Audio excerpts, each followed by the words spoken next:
My sister abandoned her baby on my doorstep and disappeared. My parents said, "She's your problem now." 10 years later, they dragged me to court for custody, claiming I kept them apart. But when I handed the judge a sealed file, his eyes widened. Then he asked, "Do they realize what you have?" I just nodded and got ready to speak.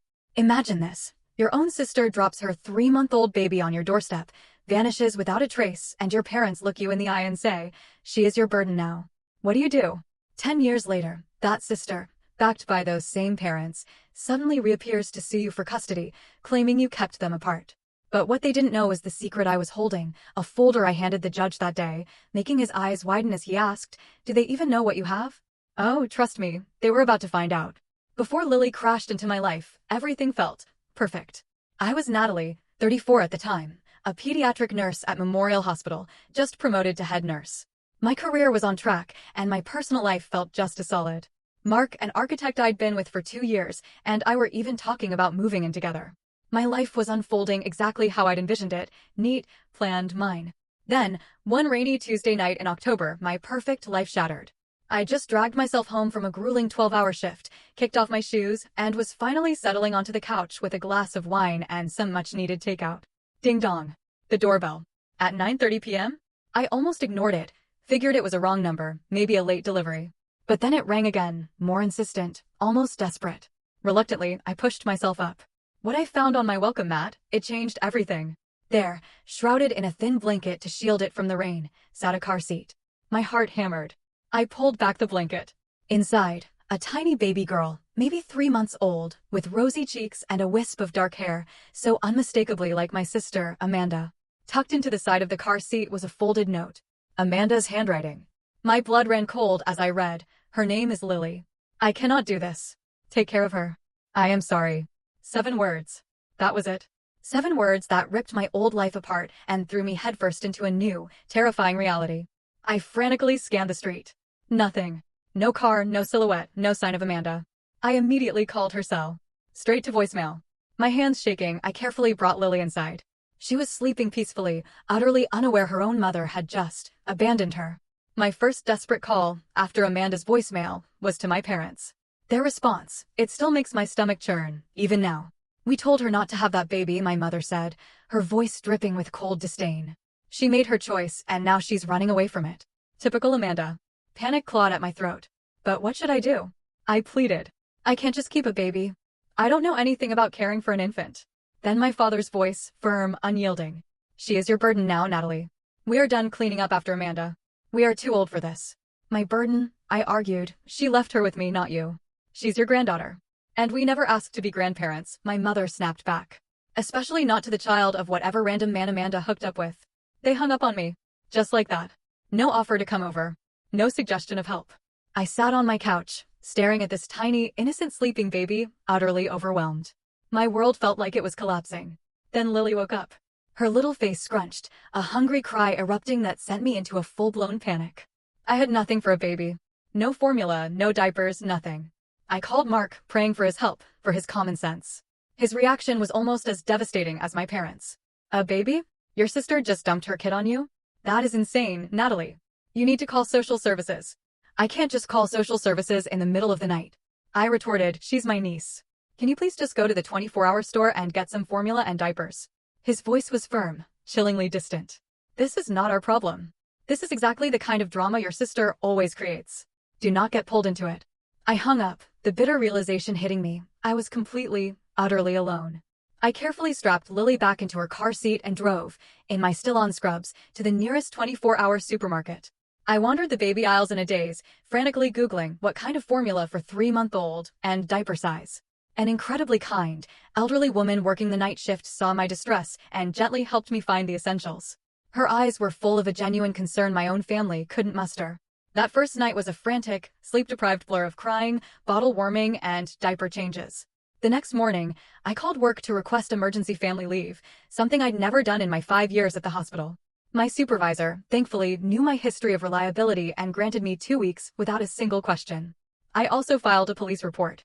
The officers, surprisingly, weren't particularly concerned. "No crime in a mother leaving her child with a family member," they explained. Amanda wasn't missing, she had chosen to leave. They took my information but warned me not to expect much. Then came the family lawyer, who grimly informed me I'd need to file for temporary guardianship, a process that would swallow both time and money I didn't have. Those initial days were a fog of wildly conflicting emotions. I was seething with fury at Amanda for this impossible situation, for abandoning her child, for vanishing without a proper explanation. But every single time I looked at Lily, her tiny, trusting fingers, her innocent eyes, my anger melted into a fierce, protective love. She was a helpless, innocent creature in all this, utterly dependent on someone to care for her. That first night with Lily, I fashioned a makeshift crib from a drawer lined with soft blankets and slept on the couch right beside her. Every few hours, her hungry cries would jolt me awake. As I fed her in the quiet darkness, watching her tiny face relax into contentment, I whispered a promise that I knew, deep in my soul, I would keep for the next decade and beyond. "I don't know what happened with your mom, sweet girl," I whispered, "but I am here now. I will figure this out. You're safe with me." Within 2 short weeks, the stark reality set in. Amanda wasn't coming back. Not anytime soon, maybe not ever. I had to make drastic changes. My 1-bedroom apartment, once perfect for me, was far too small for 2. I found a 2-bedroom place closer to the hospital, stretching my budget to its absolute limit. Moving costs, baby furniture, reduced work hours, my savings account took a brutal hit. But I was fiercely determined to build a stable life for Lily. Becoming an instant mother? It was nothing like I'd ever imagined. No time to prepare, to read books, to lovingly set up a nursery. I learned through sheer, desperate necessity, often calling my pediatric nurse colleagues for advice when Lily had a fever or wouldn't stop crying. My nursing background helped with the medical stuff, but nothing prepared me for the emotional and logistical tsunami of suddenly parenting alone. Work became a complicated, exhausting balancing act. I cut my hours to 30 a week, switched to mostly day shifts, and found childcare with Gloria, a wonderful woman who ran a small daycare from her home. My dreams of climbing the hospital management ladder were put on indefinite, agonizing hold. My supervisor understood, but made it clear management would have to wait. The legal process for temporary guardianship was grueling and expensive.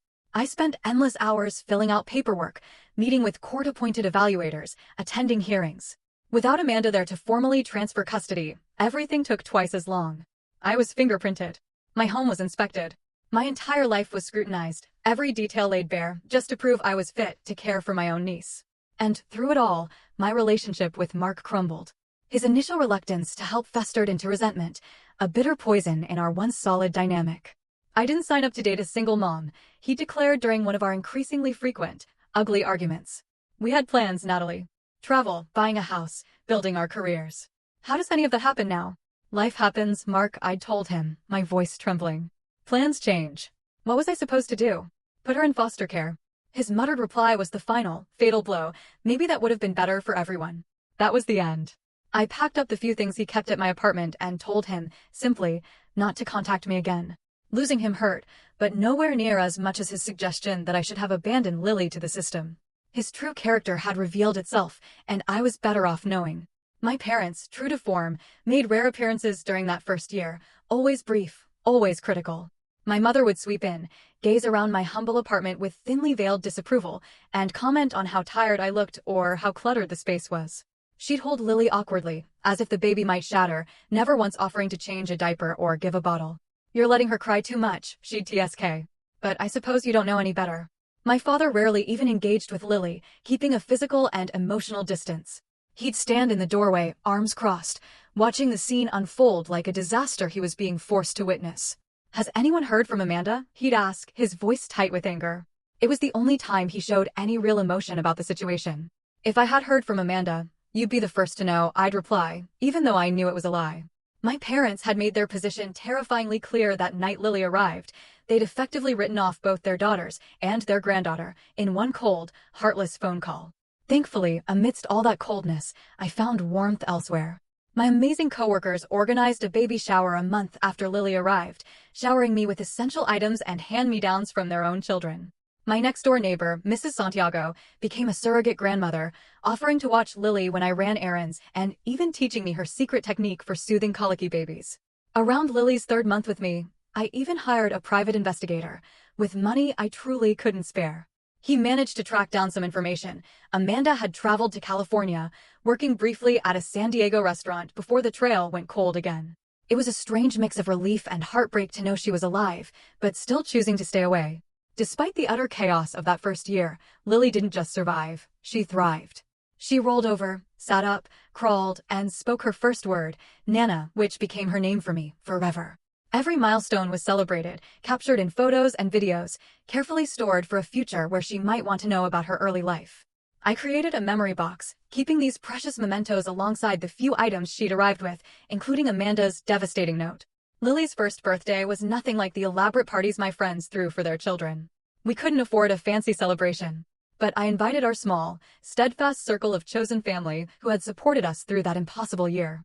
Mrs. Santiago baked a beautiful cake, my friend from work brought balloons, and Lily absolutely smashed frosting all over her face while everyone cheered. My parents, predictably, declined, citing a prior commitment. As I tucked Lily into bed that night, now in a proper crib in her own room, decorated with second-hand furniture and wall decals I'd found on sale, I had a profound realization. Despite all the hardship, the stress, the endless sacrifice, I could no longer imagine my life without her. In just 1 year, this child who had arrived as a terrifying responsibility had become the undeniable center of my universe. I wasn't just caring for her out of obligation anymore.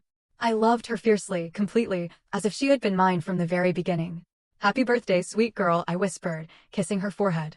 We made it through our first year together. Here's to many more. 5 years, just like that. Blink, and Lily was starting kindergarten, a milestone that filled me with such overwhelming pride and a pang of nostalgia for her baby days. Our morning routine was a well-oiled machine by then, a choreographed dance of pancakes, outfit debates, and backpack checks. Lily, a natural early bird, would often wake me by climbing into my bed, stuffed bunny hoppy clutched tight, a steady stream of questions already bubbling. "Nana, is today library day? Can I wear my star shoes? Will you make pancakes with blueberry smiles?" I transitioned my career too, becoming a school nurse at a different elementary school, a deliberate choice to maintain professional boundaries from Lily's school. This new job came with family-friendly hours and holidays off, allowing me to be far more present for her. My soaring career ambitions had dramatically shifted. It wasn't about climbing the hospital hierarchy anymore. It was about finding stability and balance for our little family of 2. Our apartment, once my solitary space, had truly become our home, every wall covered with Lily's vibrant artwork and photographs documenting our shared journey. Her personality had blossomed into something truly remarkable, a combination of fierce curiosity, quiet resilience, and boundless creativity that amazed me daily. She'd spend hours building elaborate worlds with blocks, weaving intricate stories about her invented characters, and asking questions that sometimes left me scrambling for appropriate answers. We built our own special traditions, rituals that anchored our weeks. Friday nights meant movie nights, complete with homemade popcorn and giant pillow forts in the living room. Sunday mornings were for the local park, where Lily had her favorite climbing structures, and I had a bench to watch her play, chatting with other regular parents. These simple rituals, I realized, created the profound stability children crave, especially those who've experienced early disruption. As Lily grew older, her questions about her origins became more frequent, more complex. I had always been truthful with her, in age-appropriate ways, explaining that her birth mother was my sister, Amanda, who hadn't been ready to be a mommy when Lily was born. "Where is she now?" Lily would ask, her eyes wide with innocent curiosity. "I don't know exactly, sweetheart," I'd answer honestly, "but she made sure you came to me because she knew I would love you very much." "Will she ever come back?" "I don't know that either, my love. But no matter what, you and I are a family." To help her understand different family structures, I even created a storybook with pictures and simple text, explaining how families come in all shapes and sizes. Some kids live with grandparents, some with 2 moms or 2 dads, some with just 1 parent. And some, like Lily, with an aunt who loves them more than anything in the world. My own parents, sadly, maintained their emotional distance. They'd visit perhaps 3 or 4 times a year, always bringing the same suffocating tension and criticism. My mother would show up with gifts that were wildly inappropriate for Lily's age or interests, a stark demonstration of how little she truly paid attention to her own granddaughter. "She should be in ballet by now," Mom would comment, presenting yet another frilly tutu to a child who preferred dinosaurs and building blocks. "All the girls in the neighborhood are taking lessons." My father remained emotionally unavailable, asking surface-level questions about Lily's schooling, but never engaging in play or meaningful conversation with her. His anger at Amanda seemed to have solidified into a general coldness towards all of us. Lily, sensitive and perceptive, would become noticeably quieter during their visits, her natural exuberance dimmed by their palpable lack of warmth. My personal life, during these years, remained largely on hold. Dating as a single mother was complicated enough, but dating as someone in my unique situation felt almost impossible. The few men I met through friends or work who seemed promising would inevitably pull back when they fully grasped my deep, unwavering commitment to Lily. I chose to focus on her needs, rather than pursue relationships that might bring more instability into our hard-won peace. Our support network, however, continued to grow. I joined a single parents group, finding solidarity and genuine friendship with others navigating similar challenges. Lily formed close bonds with the children of my friends from work, creating a vibrant, chosen family that celebrated holidays and milestones right alongside us. Financial stability remained a constant, uphill struggle. I took on a second job doing telehealth nursing consultations 2 evenings a week after Lily was asleep, meticulously building a college fund for her future. It meant less sleep for me and incredibly careful budgeting, but that growing savings account brought me a deep sense of peace, knowing I was securing her long-term future. After years of meticulous saving, we finally took our first real vacation when Lily was 6, a magical trip to Disney World that she still talked about for years later. Watching her face light up as she met her favorite characters made every extra shift and budgetary sacrifice utterly worthwhile. We returned with a photo album bursting with memories and a renewed appreciation for our quiet, wonderful daily life together. Lily's artistic talents began to truly blossom around this time. Her kindergarten teacher noted her unusual attention to detail and expressive drawings, and I encouraged this interest with art supplies and museum visits whenever possible. She would spend hours creating elaborate pictures of our adventures, both real and imagined, always capturing the special, unbreakable bond between us. As I approached the 5-year anniversary of Lily's arrival, I found myself reflecting on how completely my existence had been transformed. My apartment was filled with children's books instead of novels, my refrigerator displayed spelling tests instead of social invitations, and my schedule revolved around school events and playdates. None of it resembled the life I had planned, yet I couldn't imagine wanting anything different. In a box tucked under my bed, I kept letters I'd written to Amanda over the years, but never sent, having no address for her. They documented Lily's milestones, her funny sayings, her growing personality, all the things a mother might want to know.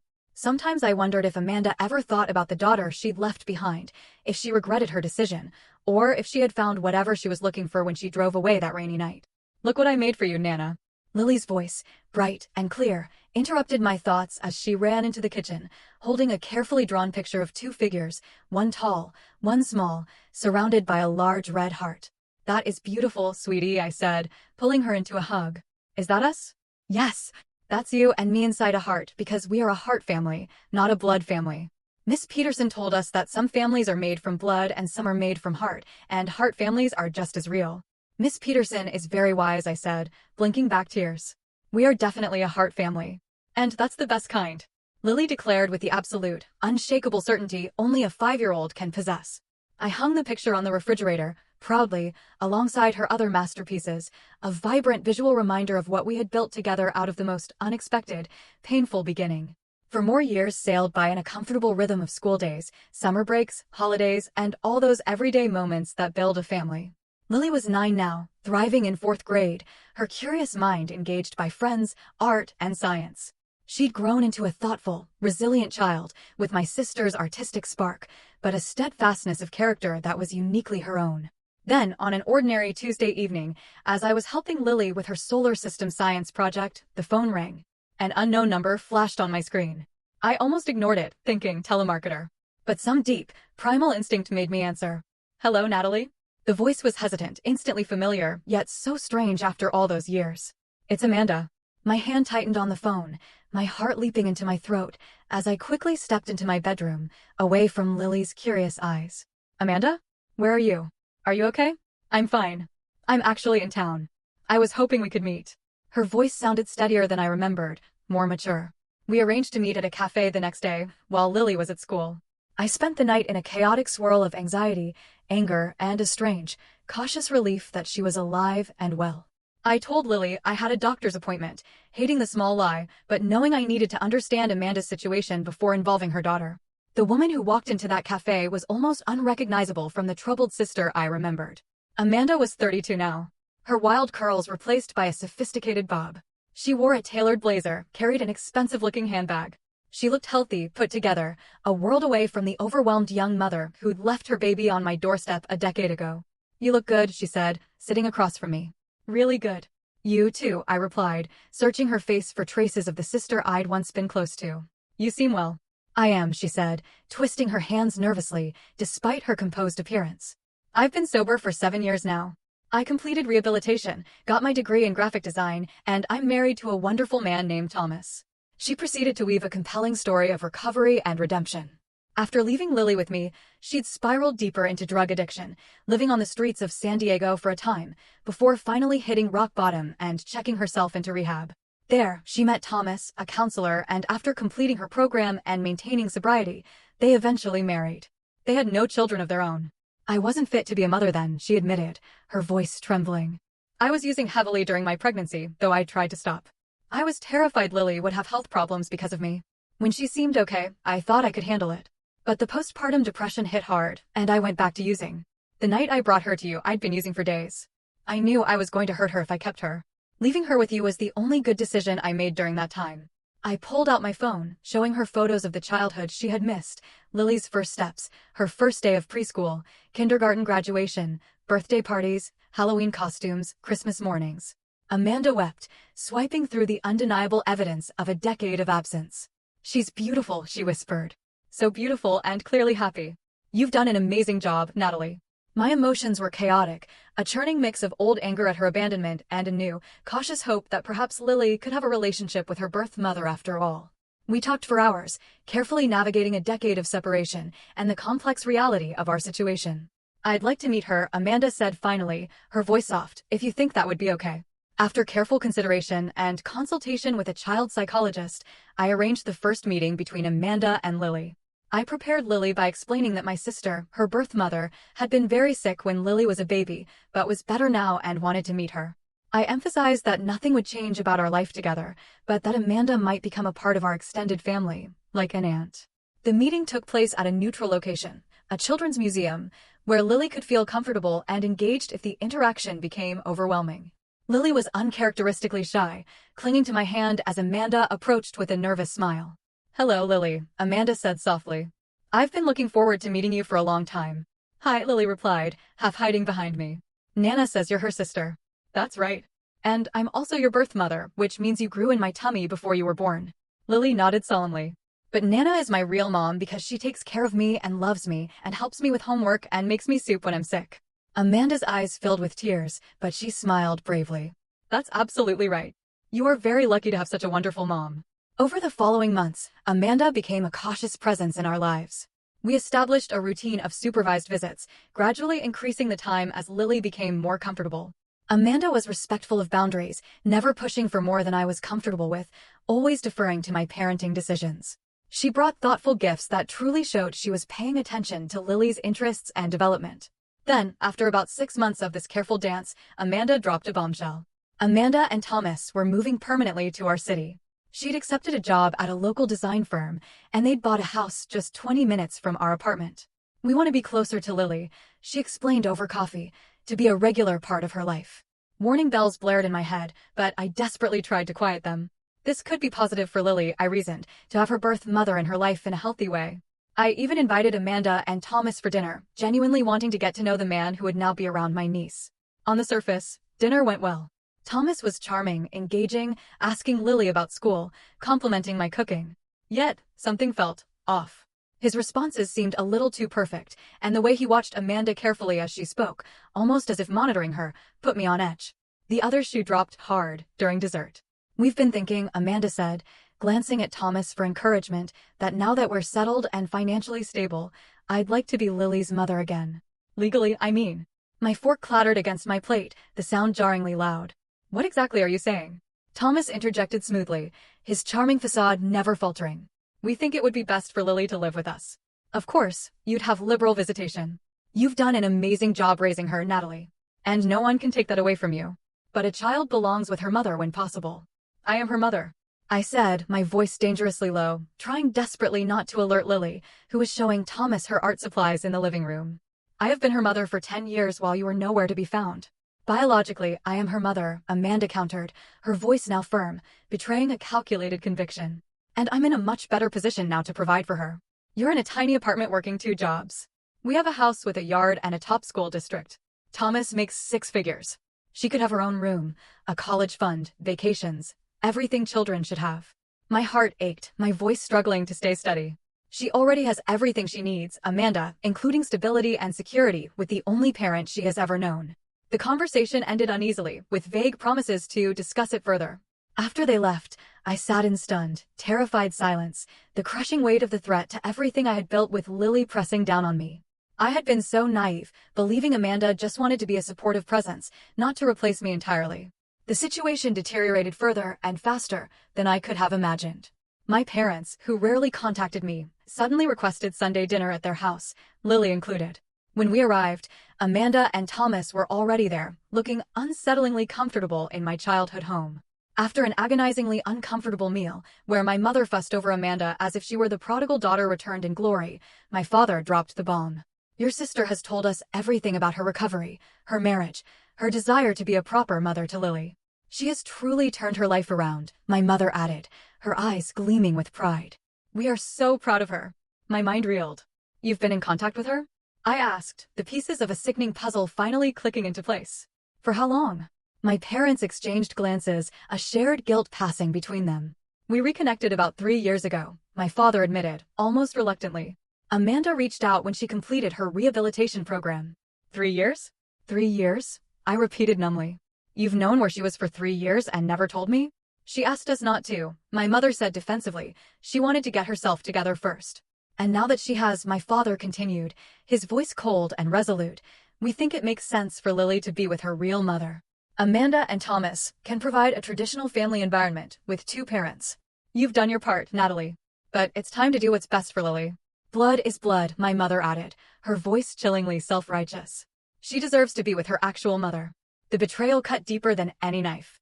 Not only had Amanda returned with the calculated intention of ripping Lily from my life, but my parents had apparently been supporting this plan, maintaining contact with Amanda for years while continuing their cold, critical, emotionally distant visits to us. We are leaving, I said, standing abruptly, my voice shaking with a rage I rarely allowed myself to feel. I reached for Lily's hand. Lily, put on your coat, please. But we haven't had dessert. Lily protested, confused by the sudden, terrifying tension she clearly sensed in the air. We'll get ice cream on the way home, I promised, helping her with her coat, pointedly avoiding eye contact with my family. As we drove home, Lily was uncharacteristically quiet, staring out the window at the passing streetlights. Nana, she finally said, her small voice trembling. Grandma said I might go live with Aunt Amanda and Uncle Thomas. Is that true? My heart shattered at the raw anxiety in her voice. I pulled the car over instantly, unbuckled my seatbelt, and turned to face her fully. Listen to me, Lily. You and I are a family. We have been since the day you came to me. Nothing is going to change that. I promise you. Her bottom lip trembled. Cross your heart. Cross my heart, I said firmly, making the gesture that had sealed all our important promises since she was tiny. No one is going to take you away from me. That night, after Lily finally fell asleep, I found her thrashing in the throes of a nightmare, crying out, "No, no, don't take me." As I held her, soothing her back to peaceful slumber, a cold, hard determination settled in my chest. I would fight with every fiber of my being to keep my promise to her. This was my child, and no one was going to take her. 3 weeks later, the certified letter arrived. Its formal, chilling language couldn't disguise the bomb it contained. Amanda was petitioning for restoration of her parental rights and full custody of Lily. The family court date was set for just 30 days away. Each legal term felt like a physical blow: biological parent, termination of guardianship, best interests of the minor child, home study, psychological evaluation. The words swirled before my eyes. The beautiful, stable life Lily and I had painstakingly built could be dismantled by a judge who knew absolutely nothing about our unbreakable bond, our daily rhythms, our profound love. I emptied my meager savings account and took out a loan, everything I had, to pay the retainer for Julia Hernandez, an attorney specializing in family law. A colleague had recommended her, and her office, warm, yet professional, with children's books and toys in the corner, instantly suggested she understood the very human, very high stakes of her work. I will not sugarcoat this, Natalie, Julia said after reviewing my case. Biological parents have strong rights in our legal system, even ones who have been absent. However, the length of time you have been Lily's caregiver and the circumstances of the abandonment work in your favor. 10 years is practically Lily's entire life. Judges are reluctant to disrupt a child's stable environment without compelling reasons. We immediately developed a strategy, focusing on meticulously documenting the undeniable reality of our life together. I gathered school records, proving my consistent attendance at parent-teacher conferences and deep involvement in Lily's education. I collected medical records, demonstrating my attentive care through every childhood illness and regular checkup. I requested heartfelt letters from Lily's teachers, our neighbors, and close friends, anyone who could attest to the loving, secure home we had created. When the initial legal documents from Amanda's attorney arrived, I discovered something that sent me reeling. My parents had provided affidavits supporting Amanda's petition, making claims that stunned me with their sheer dishonesty. According to my mother's statement, I had manipulated the temporary situation to alienate Lily from her biological mother and extended family. My father claimed I had refused numerous requests for family visitation and deliberately kept Lily separate from family traditions and gatherings. Both portrayed Amanda as a young mother who had simply made a mistake and deserved a second chance with her daughter. This is completely false, I told Julia, my hands shaking with outrage as I slammed the papers down. They visited only when it suited them, showed minimal interest in Lily, and were critical of me at every turn. They knew where Amanda was for years and never told me. Now they're painting me as some kind of villain who stole her child. Julia nodded, her expression grim. Family custody battles often bring out the worst in people, Natalie. The good news is that these statements can be refuted. We can document the actual frequency of their visits and communication. Do you have text messages, emails, or other records of your interactions with your parents over the years? I did. I had saved emails and texts, a habit born from dealing with their unpredictable behavior, documenting canceled visits and cutting comments. I had never, ever imagined they would become evidence in a custody battle for my daughter. The crushing stress began to affect Lily. She started having trouble sleeping, became clingy before school, and her normally excellent grades began to slip. Her teacher called to report that Lily had burst into tears during class when another child talked about moving to a new house. My heart ached for her. I immediately arranged for her to see a child psychologist specializing in family transitions, desperately trying to help her process her fears while shielding her from the worst of the legal battle. Lily exhibits significant anxiety about potential separation from her primary caregiver, the psychologist reported. She associates her birth mother and that side of the family with insecurity and fear of abandonment. Forcing a custody change at this point could result in significant emotional trauma. I rehired the private investigator who had helped me years before, asking him to dig deeper into Amanda and Thomas's claims about their stable, perfect life. His initial findings were deeply concerning. While Amanda did appear to have maintained sobriety, Thomas had a history that hadn't been disclosed, including a domestic violence charge from a previous relationship that had been dismissed under unclear circumstances. The discovery process of the legal case was grueling. Amanda's attorney requested extensive documentation of my finances, my work history, even my dating life, attempting to paint me as too busy, too poor, or too distracted to properly care for Lily. Each demand felt like a brutal invasion, forcing me to justify the loving life we had built to strangers who knew nothing about our daily happiness. The implication was clear: love and consistency were somehow less important than square footage and planned family vacations. Explaining the court case to Lily was, without a doubt, one of the hardest conversations of my entire life. I had promised her she would stay with me, and now I had to prepare her for the remote, terrifying possibility that a judge might decide otherwise. The judge has to listen to everyone and make a decision about what's best for you, I explained, sitting with her on the edge of her bed, my voice gentle. Aunt Amanda wants you to live with her and Uncle Thomas, and I want you to continue living with me. The judge will decide. But I want to stay with you. Lily cried, her eyes filling with tears. Why does a judge get to choose my mom? I already chose you. I know, sweetheart, I said, pulling her close, my own eyes welling up. And I chose you too. We are going to tell the judge that. And I will do everything I can to make sure we stay together. Will I have to talk to the judge? She asked, fear a palpable tremor in her voice. Maybe, I answered honestly. But if you do, I will be right there with you, and you just have to tell the truth about how you feel. I'm scared, she whispered. Me too, I admitted, holding her tight. But being scared is okay. Sometimes we'll be scared together, and we will get through this together, just like we've gotten through everything else. As the court date approached, I tried to maintain as much normalcy as humanly possible for Lily's sake. We kept our Friday movie nights, our Sunday park visits. I helped with homework, attended her art show at school, and pretended everything was fine while my insides twisted with gut-wrenching anxiety about our future. The timing of Amanda's return, almost exactly 10 years to the day, seemed more than suspicious. It nagged at me. I mentioned it to the private investigator during one of our updates. That does seem convenient, he agreed, his voice thoughtful. Let me look into whether anything changes legally at the 10-year mark. 2 days later, he called, urgency in his voice. We need to meet. I have found something significant. He arrived at my apartment with a thick folder of documents, waiting until Lily was engrossed in a TV show before spreading them across my kitchen table. Your sister's husband has been systematically searching for your niece's biological father, he explained, pointing to social media searches and database inquiries. Based on the timing and nature of the searches, it appears they located him approximately 6 months ago, just before they contacted you. My mind raced. Why would they be looking for Lily's father? Amanda never even told me who he was. Because of this, he said, tapping another document. The man they identified, Jason Reynolds, inherited a significant sum from his grandfather last year. We are talking multiple millions. If Amanda regains custody of Lily and establishes paternity, she could potentially claim substantial child support retroactively, plus secure future financial benefits for Lily that they would control as her guardians. The pieces fell into place with sickening clarity. Amanda's sudden, passionate interest in motherhood after 10 years of cold absence. The perfectly timed reappearance. The conveniently crafted redemption story. The expensive lawyer. It wasn't about wanting Lily back at all. It was about money. Can you document all of this? I asked, my voice steady, despite the cold, burning rage building inside me.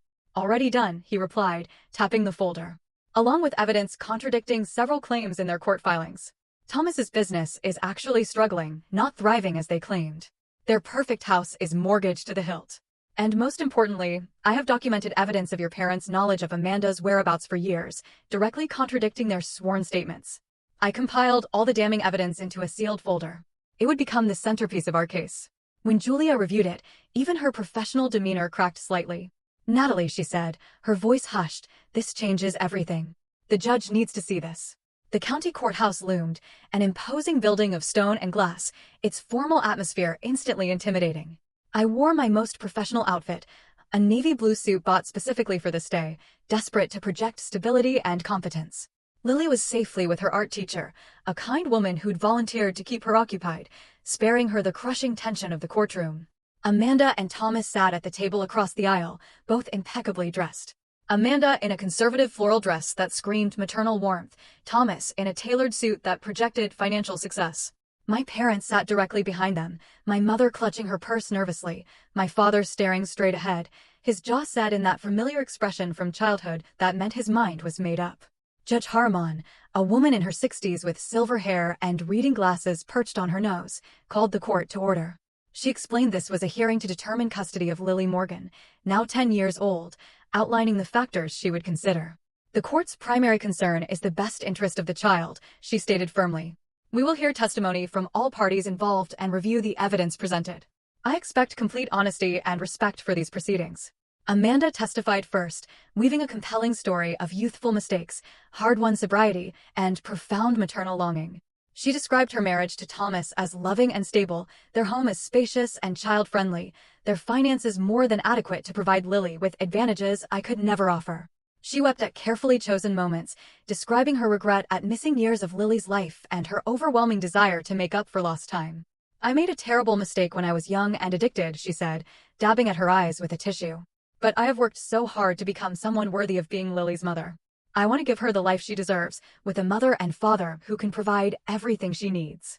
Thomas followed with equally polished testimony, describing their 4-bedroom house with a backyard perfect for a child, the excellent school district they'd specifically chosen with Lily in mind, and his undeniable financial ability to ensure she would never want for anything.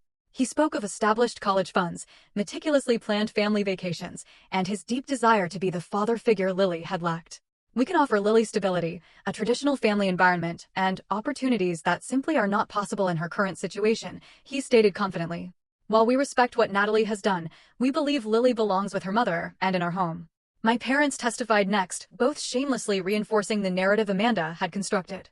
My mother spoke of her joy at Amanda's recovery and her belief that Lily would benefit from a relationship with her real mother. She actually claimed I had been resistant to family gatherings and had deliberately kept Lily separate from them, preventing the bond that should have developed between grandparents and grandchild.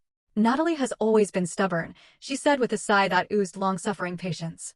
Once she decided Lily was hers, she shut out the rest of the family. We tried to be involved, but she made it so difficult. My father's testimony was briefer, but equally, if not more, damaging.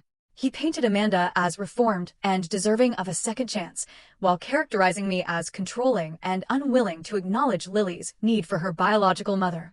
Blood is blood, he stated, echoing the chilling sentiment from our family dinner. A child belongs with her real mother when that is possible. Natalie has done her duty, but it is time for Lily to be with Amanda. Their testimonies felt like a barrage of physical blows. Each false statement, each twisted truth, another wound from the very people who should have supported me unconditionally. I clutched my hands in my lap, digging my nails into my palms, anything to stop them from shaking, focusing only on maintaining my composure for Lily's sake. Amanda's attorney, an expensive-looking man in a designer suit, then questioned me aggressively about my finances, my work schedule, and even my personal life, attempting to portray me as barely managing, unable to provide the lavish advantages Amanda and Thomas could offer. "Is it not true that you work 2 jobs to make ends meet?" he pressed. "I work as a school nurse full-time," I corrected, my voice steady despite the adrenaline coursing through me, "and I do telehealth consultations some evenings after Lily is asleep to build her college fund." "And you live in a 2-bedroom apartment rather than a house?" "Yes," I replied, "in a neighborhood Lily knows well, close to her school and friends." "Have you maintained any serious relationships since becoming Lily's guardian?" "My primary focus has been providing stability for Lily, rather than dating," I stated. The questioning continued in this vein, meticulously designed to make my loving, stable home seem woefully inadequate compared to the materially advantaged one Amanda was offering. I answered truthfully, but I felt the implied judgment in each question. The insidious suggestion that love and consistency were somehow less important than square footage and planned family vacations. When it was finally my turn to present evidence, the energy in the courtroom palpably shifted. Lily's current and former teachers testified, passionately, about her academic progress, her social development, and the strong, secure attachment she clearly had to me. They described a happy, well-adjusted child who spoke of my mom, Nana, with boundless love and trust. In my 20 years of teaching, her current teachers stated firmly, I have rarely seen a parent as involved and attentive as Natalie. Lily is thriving under her care. She is confident, kind to other children, and academically motivated. These are all undeniable signs of a child who feels secure and profoundly loved. The school counselor, who had been working with Lily since the custody issue arose, then provided professional testimony about the potential psychological impact of ripping Lily from the only stable home she had ever known. Lily identifies Natalie as her mother in every meaningful sense of the word, she explained. Forcing a change in her primary caregiver at this stage of development could result in significant attachment issues, anxiety, depression, and academic regression. The bond between them is profound and should not be disrupted without truly compelling reason. Finally, it was my turn to testify. I spoke from the heart, my voice steady despite the raw emotion behind my words, about the 10 incredible years of mothering Lily. From those first terrifying, confusing days of learning to care for an infant, to watching her grow into the amazing 10-year-old she now was. I described our daily routines, our cherished traditions, our unwavering support network of friends and chosen family. I explained how I had always kept the door open for Amanda to be part of Lily's life, saving mementos and speaking of her birth mother in positive terms despite her prolonged absence. I have loved Lily as my own from the moment she came into my life, I concluded, looking directly at the judge.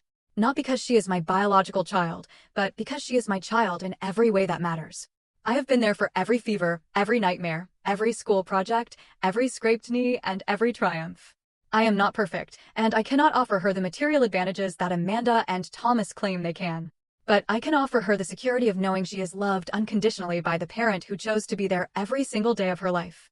Then came the moment we had prepared for. Julia, my lawyer, presented the sealed folder of evidence to the judge, requesting it be entered into the record. As Judge Haraman reviewed the contents, her expression visibly changed from professional neutrality to profound, undeniable concern. She looked up sharply, first at Amanda and Thomas, then at my parents. Counsel approached the bench, she said. After a brief, intense discussion with the attorneys, she turned directly to Amanda. Miss Morgan, are you aware of the contents of this folder? Amanda shook her head, looking utterly confused. No, Your Honor. It contains evidence directly contradicting several key claims in your petition, the judge continued, her voice cutting through the hushed courtroom, including documentation that your husband has been actively searching for Lily's biological father, who recently came into a substantial inheritance. A stunned murmur ran through the courtroom. Amanda's face went white. She turned, a look of pure horror on her face, to Thomas, whose expression had hardened into an unreadable mask. Furthermore, the judge continued, her gaze landing squarely on my parents, there is evidence that Mr. and Mrs. Parker have been in regular contact with you for approximately 3 years, directly contradicting their sworn testimony that they were unaware of your whereabouts until recently. My father shifted uncomfortably, his face paling. My mother stared fixedly at her hands, as if seeking answers there. Finally, there are social media posts and private messages suggesting financial motives for this custody petition, rather than the concern for Lily's well-being that has been presented to this court. The judge turned her gaze, sharp and unyielding, directly to my parents. Mr. and Mrs. Parker, did you knowingly provide false testimony to this court regarding your knowledge of your daughter Amanda's whereabouts? My father cleared his throat, a weak, pathetic sound. We were trying to protect her privacy during her recovery, Your Honor. That is not what I asked, Judge Harriman said sharply, her voice brooking no argument. Did you knowingly make false statements under oath? We may have misremembered some details, my mother offered weakly, desperately. Perjury is a serious offense, the judge reminded them, her voice chilling, before turning back to Amanda. Miss Morgan, were you aware that your husband was searching for Lily's biological father for potential financial gain? Amanda's carefully constructed composure finally cracked. Thomas handled the legal aspects. He said it would strengthen our case to have the biological father's information. And did he mention the inheritance? The judge pressed. Not specifically, Amanda said, her avoiding gaze suggesting otherwise. Thomas leaned forward, attempting to intervene.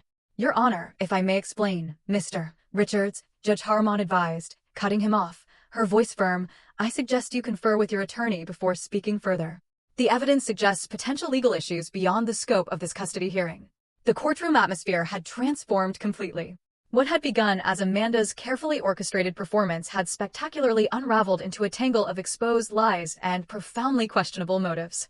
Judge Harriman called a brief recess to review the new evidence more thoroughly, leaving both parties to sit in tense, suffocating silence. When court resumed, the judge's expression was grave. Having reviewed the evidence and testimony presented today, she began, I find several disturbing elements in the petitioner's case. What appears on the surface to be a mother seeking to reunite with her child seems, upon closer examination, to be motivated at least in part by financial considerations related to the biological father's recent inheritance. She continued, addressing Amanda directly. Miss Morgan, while I believe you may have genuine feelings for your daughter, the timing and circumstances of your petition raise significant concerns about your motivations and judgment. The evidence suggests you have misrepresented several key facts to this court. Turning to me, her expression softened slightly. Miss Parker, the evidence clearly shows you have provided a loving, stable home for Lily throughout her life. The testimony of educational professionals and the documentation of your consistent care are compelling evidence of your commitment to her well-being. With a final, decisive look at her notes, Judge Harriman delivered her ruling. It is the finding of this court that the best interests of the minor child, Lily Morgan, are served by maintaining her current living situation with her aunt and legal guardian, Natalie Parker. The petition for change of custody is denied. The relief that flooded through me was so intense, so profound, I nearly collapsed in my chair. Julia squeezed my hand in silent congratulation as the judge continued.